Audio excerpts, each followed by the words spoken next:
Hey, Michelle Malkin's here. Michelle, I saw you last night with Sean. I know you took in almost all the testimony possible yesterday. Does anything change today?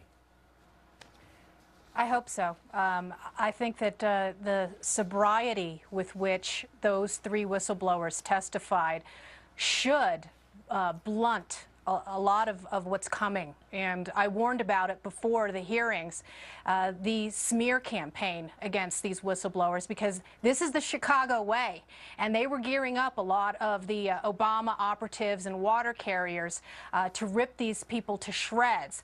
But I don't think that you could come away from that hearing and have anything but absolute respect for the courage that they showed and the compassion that they have for the families of the victims that were murdered that night. And in fact, one of them made it very clear yesterday, I believe it was Mr. Nordstrom, that the reason they came forward was to make sure that, so the record is set straight for the families.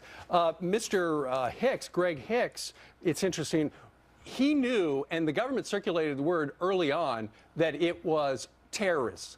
And yet, you've got Susan Rice going out on television, and she's saying that it was all because of that video. Mr. Hicks says, I was stunned, my jaw dropped, I was embarrassed. Also, they decided early to send in a special ops team that could have perhaps done something, but extraordinarily, the special ops people were told to stand down, and the special ops people were furious.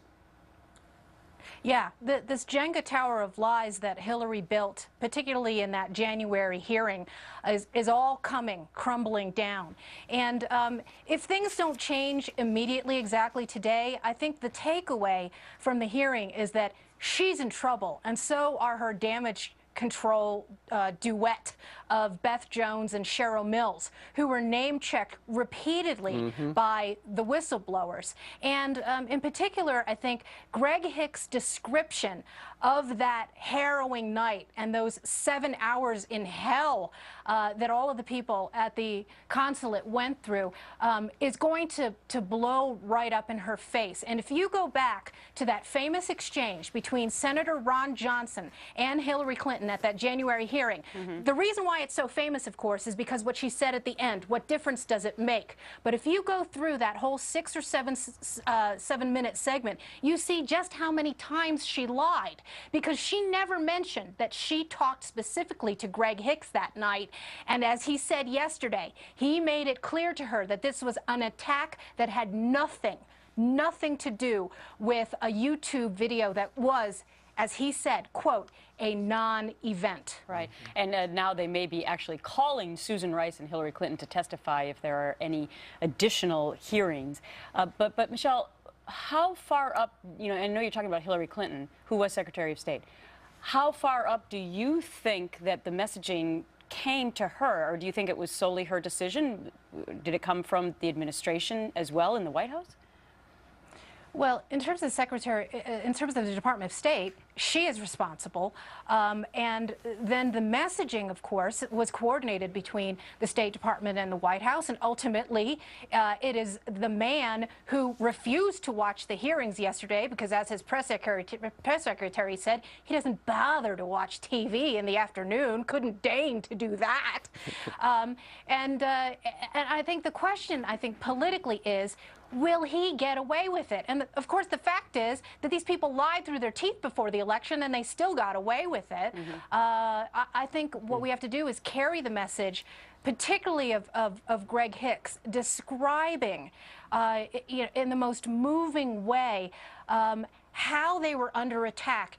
And the very last line of his testimony before Darrell Issa closed the hearing was that the message from the administration, from Obama on down, was, you're on your own. They abandoned these Americans. And here is one of the whistleblowers, Eric Nordstrom. He's talking to Congressman Micah. Well, you wanted this exchange, so let's listen. I think the basic message is that whether or not you're sitting out at the post requesting resources, preparing for testimony before this committee, or standing on a building surrounded by an armed mob attacking you, the message is the same. You're on your own. There you go. And basically, Hicks has been demoted already. So those people out there, his career was on a glide path. He's got an impeccable track record and report card, but yet he can't get a good assignment now. So what kind of message is that to whistleblowers? Well, it's a chilling one, but it is a theme of this administration, whether you're talking about the ATF whistleblowers who came forward on Fast and Furious and were threatened, had their guns taken away from them, were also demoted, had to sue to get justice in their case. The former AmeriCorps Inspector General Gerald Walpin, who was unceremoniously dismissed from his job because he blew the whistle on corruption that was tied to cronies of the Obamas, goes on and on and on. And this is how these thugs roll. And it's about time that the American people stand by the people who are telling the truth. Michelle, before I let you go, do you think we'll ever get the answers to these three questions? Who authorized changing the talking points?